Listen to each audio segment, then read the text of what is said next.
OK. Oui, il va être question donc de l'empreinte eau de l'hydroélectricité, plus particulièrement de l'évaporation nette de nos travaux des dernières années au complexe hydroélectrique de la Romaine. Vous avez peut-être déjà entendu parler de l'empreinte carbone. C'est assez connu. Vous avez peut-être aussi familier avec l'empreinte eau. En fait, l'empreinte eau, c'est un indicateur environnemental qui est émergent. En fait, il permet de quantifier la quantité d'eau qui est requise pour produire un bien ou un service. Donc, un exemple, ce serait de dire, par exemple, qu'on a besoin de 1000 litres d'eau pour produire 1 litre de lait. OK? Vous avez différents exemples ici sur d'autres biens. En fait, ce concept-là qui est appliqué à l'hydroélectricité, ça revient à estimer les pertes en eau qui sont associées à la production d'une unité d'énergie. Et concrètement, qu'est-ce que c'est les pertes en eau? Bien, on entend par là l'évaporation qui est en fait causée par le fait qu'on a créé un réservoir et on a de l'eau qui est en attente d'être turbinée. Si on veut faire un bon travail pour estimer ces pertes en eau-là, il faut considérer l'évaporation nette, c'est-à-dire non seulement l'évaporation du réservoir, mais l'évaporation aussi qu'il y avait sur le même territoire avec les milieux qu'il y avait, donc les milieux terrestres essentiellement. Donc, il faut étudier ce concept-là d'évaporation nette, soit l'évaporation des réservoirs auxquels on soustrait l'évaporation sur les milieux occupés par le territoire là, dans les conditions de pré-ennoiement. Et c'est l'objectif de notre projet de recherche, c'est d'aller estimer l'évaporation nette du complexe hydroélectrique de la Romaine. On a comme partenaire, ici vous en doutez bien, Hydro-Québec, qui cherche de façon générale à quantifier l'empreinte environnementale de son énergie dans un sens large. En fait, juste masquer ça ici, masquer comment. OK, parfait. Donc, le complexe hydroélectrique de la Romaine, en fait, il est composé de 4 réservoirs. Vous les voyez ici, pour une puissance totale installée de 1550 mégawatts. Donc, c'est en chantier depuis 2009. Là, je pense que ça devrait bientôt être terminé. Vous avez en arrière-plan une image du réservoir Romaine 4. Puis, on a en fait un réservoir, si on compare par rapport au réservoir, au complexe de la Grande, on est dans le cas d'un complexe qui est plus modeste. Hein. On a 10 de la puissance installée de la Grande. On a un réservoir le réservoir Robert Bourassa, à lui seul, est 10 fois plus grand que l'ensemble des réservoirs de la Romaine. Mais malgré tout, là, c'est un complexe qui est important pour le Québec. Et la particularité qu'il y a, je dirais, par rapport à la Grande, c'est qu'on a des réservoirs qui sont beaucoup plus profonds, plus compacts en fait. Donc, on a une moins vaste superficie et une plus grande profondeur. Vous voyez, par exemple, le réservoir Romaine 2, là, dont on va discuter plus longuement tout à l'heure, qui a par endroits jusqu'à près de 100 mètres de profond. OK? Donc, on a 3 réservoirs classiques et un barrage ici au fil de l'eau. Donc, notre sujet aujourd'hui, c'est l'évaporation des réservoirs. C'est important de s'intéresser aux processus qui vont favoriser l'évaporation d'un réservoir. Donc, la première chose, c'est que, sachant que l'évaporation, c'est le transfert d'une eau liquide à une eau gazeuse, mais c'est un processus qui requiert de l'énergie pour activer le changement de phase. Donc, l'évaporation va dépendre de l'énergie qui est disponible. Elle va dépendre aussi du vent et de la turbulence atmosphérique. Pour, en fait, ce qu'elle va avoir comme effet, c'est remplacer les masses d'air qui sont près de la surface, qui sont en contact. Donc, ces masses d'air-là tendent à se saturer avec le temps. Et s'il y a beaucoup de turbulences, beaucoup de mélange, bien, ça va être remplacé par des masses d'air sèches qui vont permettre donc d'activer l'évaporation. Et donc, évidemment aussi, ça dépend de l'humidité de l'air. Si on a un air de l'air qui est chargé déjà beaucoup en humidité, bien, ça ne peut pas accueillir davantage de vapeur d'eau. Donc, on va avoir une évaporation qui va être un petit peu plus réduite. Nous, on est parti, en fait, à l'étude de l'évaporation des réservoirs. On s'est installé dans le sud du réservoir Romaine 2. En fait, c'est des travaux qui ont été pilotés de main de maître par Antoine Thibault, qui est professionnel de recherche dans notre équipe. On a Annie-Claude Parent aussi, qui a joué un rôle crucial dans le déploiement. Donc, on est au sud ici du réservoir Romaine 2 et depuis 2018, on a différentes stations de mesures spécialisées qui nous permettent d'étudier l'évaporation. Donc, la première station qu'on a, c'est une station qui est montée sur un quai qui est déployé uniquement durant la période d'eau libre, donc entre les mois de juin et octobre. L'idée ici, c'est comme on a des fluctuations de niveau importantes sur le réservoir de l'ordre de 10 à 15 mètres à l'échelle d'une année, Bien, l'idée, c'est de pouvoir toujours mesurer l'évaporation indépendamment de la direction du vent et du niveau du réservoir. On a aussi donc une station qui est installée sur la berge. Elle fonctionne à l'année. Par contre, contrairement à notre station qui est sur le quai, si les vents viennent du sud, bien, ils ne vont pas nous permettre de mesurer l'évaporation du réservoir. Donc, on se doit de retirer notre quai flottant ici avant l'arrivée des glaces parce que ça pourrait endommager nos équipements. On a déployé en 2019 un scintillamètre pour étudier l'évaporation à plus grande échelle. Donc, c'est une campagne à durée limitée. On a aussi des mesures en continu du profil de température dans la colonne d'eau. À côté de ça, bien, on se dit, OK, bien, on mesure l'évaporation du réservoir Romaine 2. On aimerait savoir à quoi ressemblait l'évaporation dans les milieux terrestres environnants, bien, plutôt dans les milieux terrestres qu'il y avait avant l'ennoiement du territoire. Et on s'est donc installé dans une vallée, c'est la vallée de la rivière Bernard, qui est en fait juste à l'ouest du réservoir Romaine 2. Donc, on a une couverture terrestre qui ressemble beaucoup à ce qu'on avait avant l'ennoiement, donc en présence de forêt boréale ici. Et donc, on utilise ici aussi, comme sur le réservoir, l'approche de la covariance des tourbillons, c'est appelé en anglais eddy covariance. Donc, en gros, c'est qu'on fait des mesures à très haute fréquence des propriétés, donc la concentration de la vapeur d'eau dans l'atmosphère et de la turbulence atmosphérique, et on est capable d'en déduire un flux vertical par unité de surface.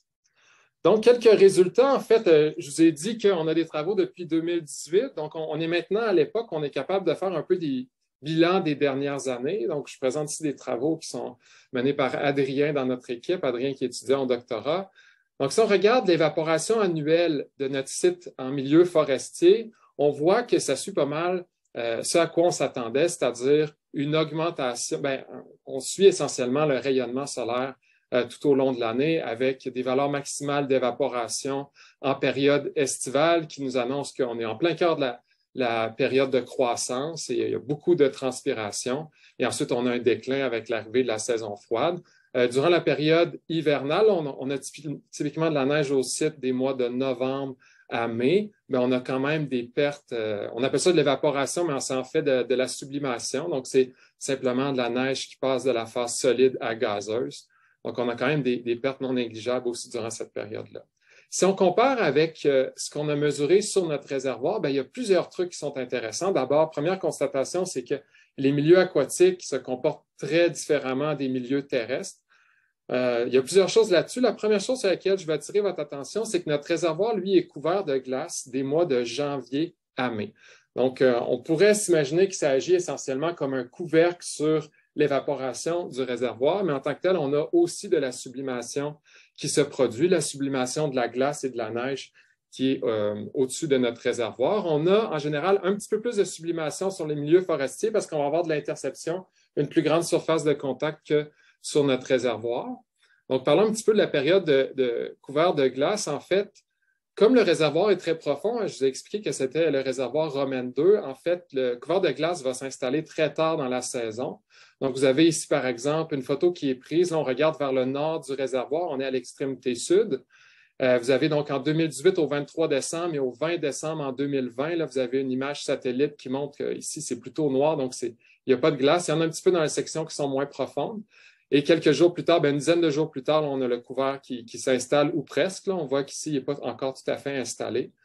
Donc ça nous amène, une des premières surprises, je dirais, de notre étude, c'est de réaliser que l'évaporation en décembre, elle est substantielle, elle est même supérieure à celle qu'on observe en juillet. Donc ça, c'est quelque chose auquel on ne s'attendait pas forcément. OK. Donc, autre chose que je voulais faire remarquer sur ce graphique-là qui est fort intéressant, c'est le fait que le mois de l'année où on a le moins d'évaporation, c'est le mois de juin. Ça aussi, c'est une surprise. Donc, on a plus de sublimation en février qu'on a d'évaporation au mois de juin. En fait, l'eau est tellement froide à ce moment-là de l'année qu'on observe même des épisodes de condensation. Donc, juste expliquer c'est quoi la condensation, c'est simplement que la vapeur d'eau de l'atmosphère va se condenser. Donc, au lieu d'avoir un transfert de vapeur d'eau vers le haut, il est vers le bas. C'est l'atmosphère qui donne de l'eau au réservoir. Et on voit ici, en fait, bon, c'est un terme un peu sophistiqué, le flux de chaleur latente, là, c'est relié à l'évaporation, mais on voit des périodes où ce terme-là est négatif, et ça, c'est un indicateur d'épisodes de condensation. Donc, on ne pensait pas, nous, qu'initialement, il y aurait des jours entiers où le flux principal est orienté vers le bas. Donc, ces épisodes de condensation. En fait, chose à laquelle on se doutait, puis c'est pour ça qu'on a installé aussi des capteurs de température dans la colonne d'eau, c'est que toute l'évaporation est contrôlée par le bilan d'énergie de surface, mais aussi par le régime thermique du réservoir. Donc, on a ici, en fait, des données qui illustrent, donc vous avez la profondeur ici en ordonnée, en abscisse, on a le temps, puis on a la température de l'eau qui est indiquée avec des codes de couleur. En fait, c'est un réservoir qui est dimictique. Ça veut dire qu'il y a 2 périodes de mélange par année. Sans rentrer trop dans les détails de comment ça fonctionne, c'est que vous savez sans doute que l'eau chaude est moins dense que l'eau froide. Donc, on va avoir de la stratification qui va s'installer durant les périodes hivernales avec de l'eau chaude en surface, de l'eau qui est très froide en profondeur. Et lorsque, si on veut, le temps se refroidit, bien, on va avoir des périodes où il va y avoir essentiellement un équilibre de densité. Puis on va avoir donc un premier mélange qui va s'opérer. Ben, dans ce cas-ci, je montre en l'occurrence le mélange qui a lieu à l'automne. Et on va avoir un deuxième mélange qui va avoir lieu donc au printemps. Durant la période hivernale, comme la densité maximale de l'eau est à 4 degrés Celsius, l'eau plus froide est moins dense. Fait qu'on a ce qu'on appelle une stratification inverse. Fait que bref, je suis toujours emballé de discuter de cette figure-là, c'est super intéressant. Mais revenons à nos moutons. Moi, je voulais vous parler de la période de juin. En fait, vous voyez qu'en la période de juin, c'est dans notre période de mélange printanier et on a de l'eau excessivement froide. Donc, l'air qui est chauffé sur les milieux terrestres environnement est poussé sur le réservoir et va donc se décharger de son humidité durant cette période-là. Donc, voilà, vous avez une autre période de mélange un petit peu plus tard, là, cette fois-ci à l'automne. Autre fait intéressant par rapport à nos données d'évaporation, c'est que 84 de l'évaporation va survenir dans une période simplement de 5 mois. Donc, 84 de l'évaporation survient en 5 mois. Si on regarde maintenant l'évaporation annuelle, si on la compare à la précipitation annuelle, là, ce sont des données qui sont en provenance d'Havre-Saint-Pierre, un petit peu plus au sud. Donc, on a 1,1 mètre de précipitation, donc 1130 mm. Au niveau de l'évaporation du réservoir qu'on a dû corriger, il y a une correction qui est effectuée parce que l'approche de covariance des tourbillons ne nous permet pas de fermer le bilan d'énergie. Donc, c'est une particularité, mais sachez que ce sont des données qui ont été corrigées pour tenir compte de ça. Donc, on a environ 50 de la précipitation annuelle moyenne qui est retournée sous forme d'évaporation au niveau de notre réservoir. Et si on regarde dans les milieux forestiers, on a un petit peu moins, on est plutôt de l'ordre au lieu d'être 580 mm, on a 70 mm de moins. Donc, si on avait juste à faire une comparaison entre l'évaporation du réservoir et l'évaporation de la forêt, sachant qu'il y a de l'incertitude et tout, je dirais que c'est de l'ordre de grandeur de 100 mm. Donc, comment est-ce qu'on peut prendre ces mesures-là qui sont certes assez locales? On est ici au niveau du réservoir Romaine 2, secteur sud. Comment est-ce qu'on est capable de valoriser ça dans une démarche d'estimation de l'évaporation nette sur l'ensemble du complexe hydroélectrique de la Romaine? Bien, notre approche, c'est d'utiliser de la modélisation. En fait, ce que nous, on utilise, c'est ce qu'on appelle un modèle de surface. Un modèle de surface est utilisé en prévision météo, dans certains modèles hydrologiques aussi, et dans les modèles climatiques. En fait, un modèle de surface va gérer les échanges de chaleur, d'eau entre l'atmosphère et la surface terrestre. Donc, vous avez le modèle de surface ici. Il peut y avoir des couches de neige, des couches de végétation, diverses couches de sol. Et on va lui fournir des entrées qui vont provenir d'un modèle atmosphérique comme la précipitation, le rayonnement, les conditions atmosphériques. Et lui, il va faire des calculs et nous dire, bon, ben, c'est quoi l'évaporation, c'est quoi le flux de CO2, c'est quoi les échanges de chaleur, et ainsi de suite. Donc, nous, on utilise une approche de modèle de surface. Il y en existe qui sont designés pour modéliser les conditions sur des lacs. Et un de ceux-là, c'est le Canadian Small Lake Model qui a été développé par notre collègue Murray McKay, qui était Environnement et Changement climatique Canada. Donc, c'est un modèle de lac qui est assez sophistiqué. C'est un modèle de lac 1D qui va résoudre le bilan d'énergie de surface. Il va simuler le régime thermique du réservoir en fonction des conditions météo qu'on lui impose. Il va simuler aussi le mélange qui est dû à des effets de flottabilité dans la colonne d'eau et au forçage par le vent. Il va simuler la glace aussi et la neige qui va s'accumuler par-dessus la glace. Donc, on utilise le Canadian Small Lake Model Et ici, je présente les travaux d'Abiba Khalel, qui est doctorante dans notre équipe. Elle a cherché à valider la performance du Canadian Small Lake Model avec nos observations au réservoir Romaine 2. On voit que quand on regarde ici, ça c'est le flux de chaleur associé à l'évaporation. Grosso modo, ça fonctionne assez bien. Il y a des périodes où ça fonctionne moins bien. C'est en doute c'est lié au fait que, entre autres, le modèle tend à surréagir aux épisodes de fort vent. Vous avez le régime thermique ici qui est observé, donc ce qu'on a mesuré au niveau du réservoir Romaine 2, et on a ici ce qui est simulé par le Canadian Small Lake Model. Donc, on voit que lors de l'année 2018-19, ça fonctionne bien. Par contre, en 2020-2021, on a eu des épisodes de fort vent ici qui ont eu un grand impact sur le mélange de la colonne d'eau dans le modèle, mais somme toute, on est satisfait des performances du Canadian Small Lake Model et on peut aller de l'avant dans l'estimation de l'évaporation nette dans notre maillage où on va avoir des tuiles ici en fait, qui vont inclure des réservoirs. Pour les milieux terrestres dans notre grille de calcul sur l'ensemble du complexe hydroélectrique de la Romaine, bien, on utilise le Canadian Land Surface Scheme, including Biogeochemical Cycles. Donc, c'est un très, très long nom, mais lui, ce qu'il fait, en fait, c'est le modèle de surface canadien. Lui, il va simuler les échanges d'eau, d'énergie et les cycles biogéochimiques entre la surface terrestre et l'atmosphère.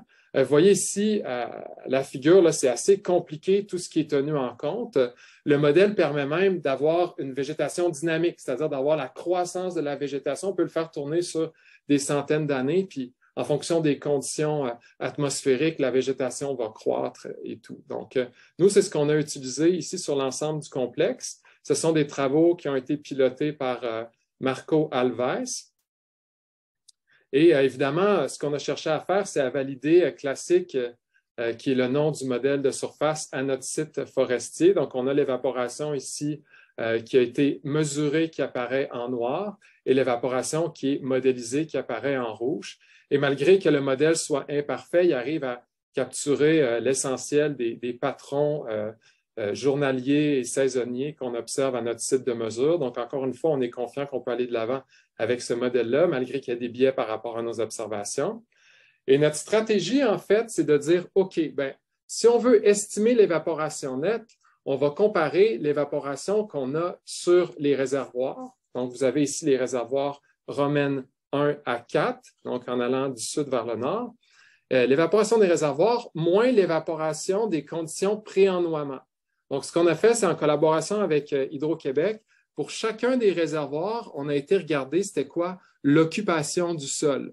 OK? Donc, vous avez par exemple ici pour le réservoir Romaine 4, la distribution dans les différents types d'occupation du sol. Vous avez la même chose pour Romaine 3, Romaine 2, Romaine 1. Vous avez notre grille de calcul qui apparaît en arrière-plan ici. Et ce qu'on a fait, c'est que pour la période 2000 à 2019, on a pris les conditions météo avec des réanalyses climatiques et on a dit, bon, bien, on va considérer qu'on est en présence des réservoirs. Donc, on va faire tourner les modèles, le Canadian Small Lake Model ici, regarder c'est quoi l'évaporation du réservoir dans ces conditions-là. Et on va ensuite enlever les réservoirs, regarder les conditions pré-ennoiement et faire un moins l'autre. Donc, c'est notre approche ici de modélisation pour estimer l'évaporation nette. Et là, je vous présente des résultats qui sont préliminaires. Donc, on a encore des travaux à faire là-dessus. Mais ce que le modèle nous a dit, donc pour la période de 2000 à 2019, vous avez l'évaporation des différents milieux terrestres ici, tels que simulés par Classic. Donc, on est grosso modo entre peut-être 250 et 350 mm par année, selon ce que nous dit le modèle ici. Vous avez en fait l'évaporation aussi pour les territoires de Romaine 1 à 4. Et vous avez l'évaporation qui est simulée par le Canadian Small Lake Model ici, qui apparaît à droite. Donc, grosso modo, ce qu'on voit là-dessus, en fait, c'est qu'on a une évaporation nette qui est d'un ordre de grandeur d'environ 100 mm par année ici. Donc, je préfère dire que c'est un ordre de grandeur parce que de dire que l'évaporation nette est, par exemple, de 76,3 mm, là, ça serait peut-être un petit peu surconfiant par rapport aux différentes sources d'incertitude. Je pense que l'idée ici, c'est d'obtenir un ordre de grandeur, mais cet ordre de grandeur-là doit être raffiné assurément, puis c'est des travaux qui sont en cours dans notre équipe. Fait intéressant, sans doute en raison des conditions climatiques, mais c'est quelque chose qu'on veut regarder davantage. mais on a un gradient nord-sud, on voit que l'évaporation est plus importante dans le territoire Romaine 1 que le territoire Romaine 4. Puis il faut dire que ça s'échelonne quand même sur plusieurs centaines de kilomètres, plusieurs centaines, peut-être 250, quelque chose comme ça. Donc, sans doute, les conditions climatiques expliquent le fait qu'on voit une diminution de l'évaporation plus on augmente en latitude. On a des travaux futurs qui nous occupent. Donc, un de ces travaux-là, c'est de regarder, en fait, l'influence des ondes exondées. Donc, avant l'ennoiement du territoire, vous avez le profil ici de la rivière avec les berges ici inclinées comme ça. Donc, on est en présence quand même pas mal de topographie, surtout dans ce territoire-là. Après la création des réservoirs, c'est sûr qu'on a une modification de cette occupation du sol-là et on se questionne à l'intérieur de l'équipe à savoir comment on doit bien en tenir en compte quand on veut estimer l'évaporation nette. Sachez que les travaux que vous voyez qui sont présentés ici, c'est ceux où on tient compte d'un niveau du réservoir qui est dynamique. Donc, on a regardé, en fait, dans les dernières années, c'était quoi le niveau, pour chaque jour de l'année, c'était quoi le niveau typique de chacun des réservoirs. Et on regarde comment ces niveaux-là évoluent au fil de l'année et on ajuste notre calcul d'évaporation nette là-dessus. L'autre chose qu'il faut qu'on regarde, c'est l'impact des changements climatiques dans nos calculs. Donc, en fait, donc, nos travaux ont porté sur l'évaporation nette. On compare donc l'évaporation des réservoirs à celle des conditions pré-ennoiement. On a fait des mesures locales et on a de la modélisation sur l'ensemble du complexe hydroélectrique. L'évaporation est rythmée par 3 phases, en fait. La phase de couvert de glace, on a une phase donc en juin-juillet où le réservoir va principalement stocker de la chaleur et il va la relâcher, notamment sous forme de flux de chaleur latente, donc d'évaporation dans les 5 derniers mois de l'année. On a vu que l'évaporation des réservoirs, elle était décalée par rapport à l'évaporation en milieu forestier, typiquement représentant environ 50 % de la précipitation. Nos premiers calculs laissent croire que l'évaporation nette est modeste, de l'ordre de 100 mm, mais on a besoin de d'autres travaux pour pouvoir le confirmer. Donc là-dessus, je vous remercie beaucoup de votre attention.